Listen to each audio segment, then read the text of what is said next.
Una po sa ating mga balita, mas maliit na gastos pero mas malaking kita. Ito ang inaasahang ibubunga ng pinasinayaang solar-powered irrigation pump sa Isabela. Ayon kay Pangulong Ferdinand R. Marcos Jr., hindi lamang mga magsasaka ang makikinabang dito, kundi maging ay pa nating mga kababayan dahil sa tulong nito sa food security. Si Alan Francisco sa sentro ng balita. Si Pangulong Ferdinand R. Marcos Jr. mismo ang nanguna sa paglulunsad ng solar-powered pump irrigation project sa Barangay Kabaruan sa munisipalidad ng Quirino sa Isabela. Ang solar-powered pump irrigation project na ito ay binubuo ng pumping station na may higit 1,000 solar panels.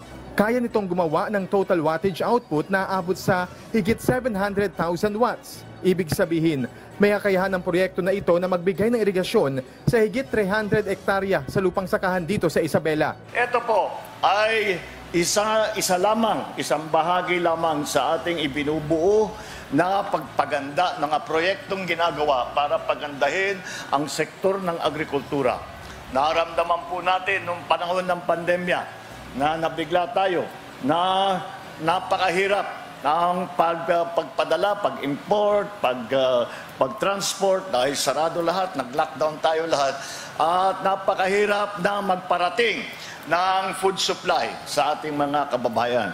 Kaya po, mula nung ako'y umupo, ito nga ang sabi ko, dapat natin ayusin ang sektor ng agrikultura. At alam naman po natin lahat na ang pinakamahalagang bahagi para pagandahin ang ani ng ating mga manalo, na ating mga magsasaka ay ang patubig. Ang Isabela ang tinuturing na may pinakamalaking ambag sa mga naaning mais, habang pangalawa ngayon sa rice production sa bansa. At kung magtutuloy-tuloy ang mga ganitong uri ng proyekto, sabi ni Pangulong Marcos, posibleng magbalik ang Isabela bilang numero 1 sa pag-aani ng palay. Ito ay palalakihin pa natin. Kapag kaya't kailangan lambingan natin ang speaker para pagka magkapondo ulit. Pag nagkapondo ulit, ano ito? 350 hectares. Gagawin natin 700 hectares. Dodoblehin natin ito. Para lahat nito dito sa baba ay magkaroon na ng patubig, at kahit na umabot na makarating na naman ang El Nino, bumalik ang magtagtuyot, ay meron din tayong maasahan na water supply, hindi lamang para sa irrigation, kung hindi pati na para sa water supply ng ating mga consumer. Nagpasalamat naman ang mga taga-Isabela sa proyektong ito na pinangunahan ng Pangulo. Maraming salamat po kasi binigyan mo po kami ng solar. Pangkabuhayan po namin ito. Thank you very much po. Kasabay nito, pag-aaralan rin ng gobyerno ang pag-rehabilitate ng Magat Dam.